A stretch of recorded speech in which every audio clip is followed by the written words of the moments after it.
But I'm going to try that one more time, and I want you to act like you are capable, with the sound coming out of your faces and hands, of making the walls shake and making Jonathan upstairs worry about the structural integrity of this building. Does that sound like something you can do?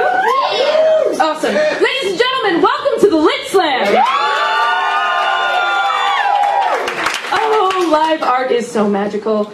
Hi, my name is Tatiana Brown. I am your host tonight, and this is a very unique show. Show of hands, how many people here have been to a poetry slam before?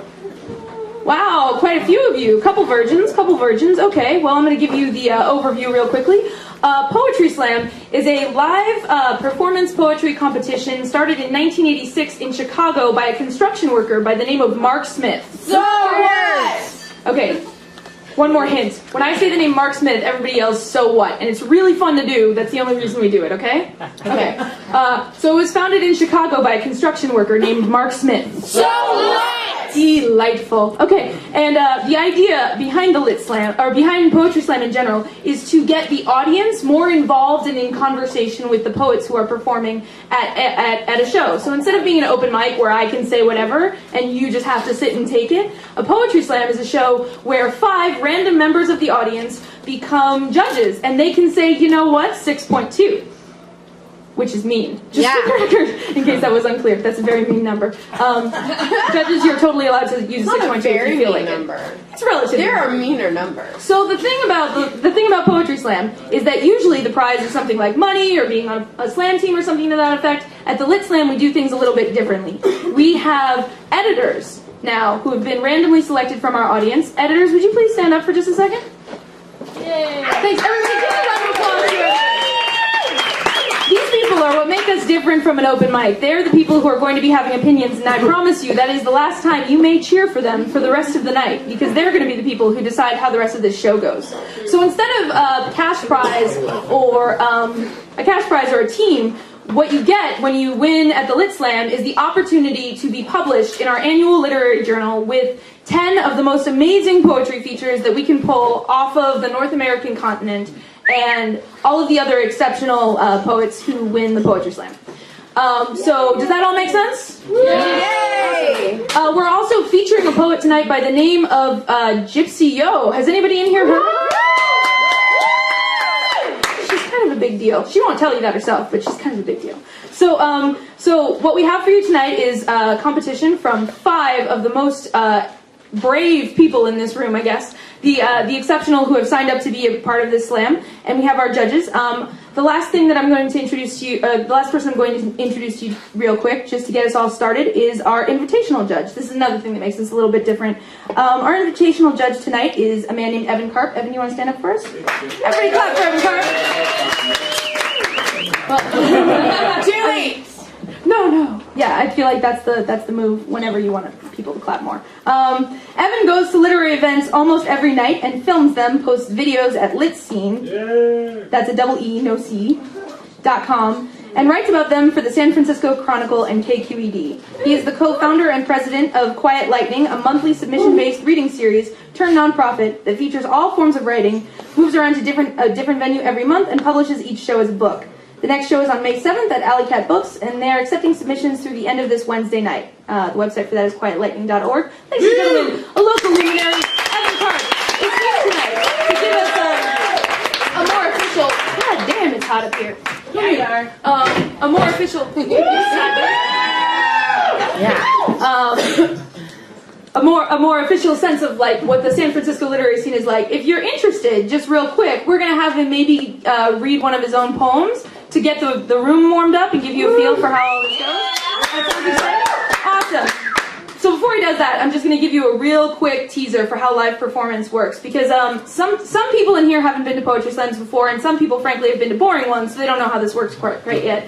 Something magical happens in a room that has lots of people listening to the same thing happening live, especially when they're vocal about it. So when you hear something beautiful and it moves you, and you make noise about it, all of a sudden it makes the room feel a little bit more special. So if you hear something that makes you really excited, what kind of noises would you potentially make? Okay. What if somebody says something that pisses you off? Fuck you! What? terrible. The loud what? That's a classic move. All right. So now that we have a better sense of how it is that we want to react and respond to live performances, let's have a test run at a live performance with Evan Carp. Give me this one.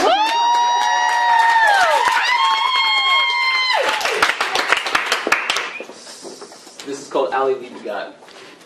Yeah! Of all the papers printed, all the poems and stories and essays and crucial reports, the heart and the hours put into them, the hope they could make a difference, prove something, or validate everything else. All the papers printed, poems and stories and breaking reports. Sometimes a piece of paper or a poem thereon can make all the difference. Until then, remember me.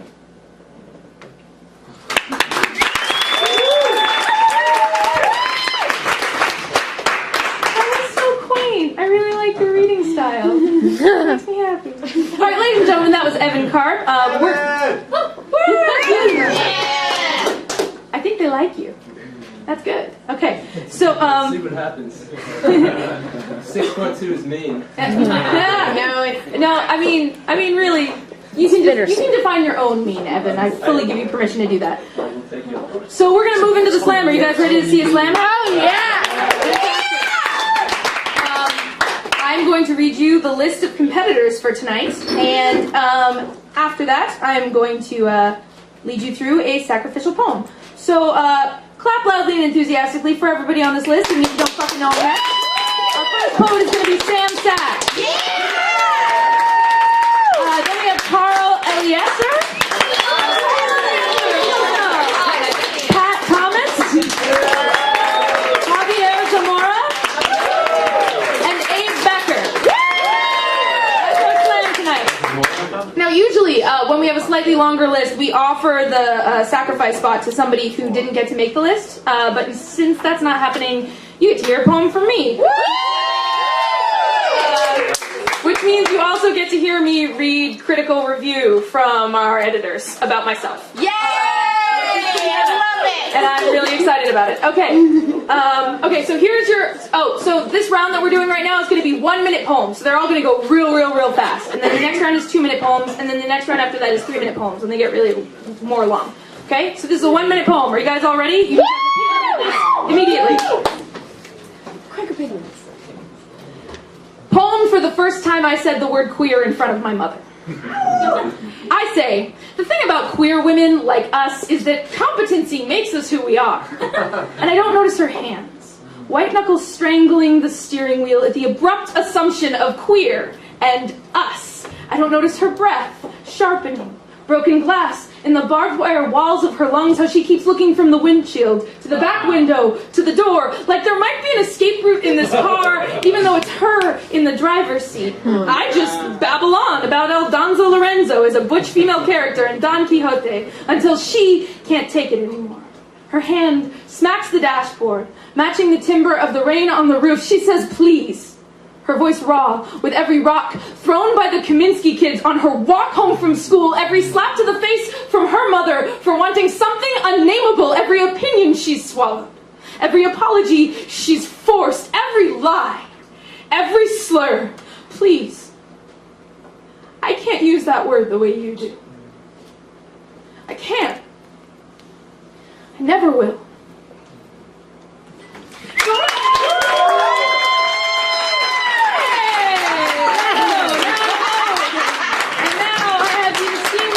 Introducing you all to my co-host, the fabulous and unexplainable Alex Crumsnatcher.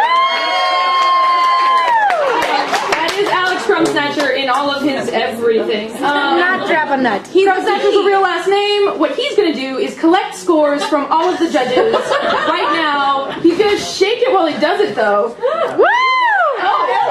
But actually get scores. Jesus, Joe just stand there looking cute. I'm being introduced. Okay, who are the judges? Where are you? They're right here. Oh, you're gonna have to go back from that.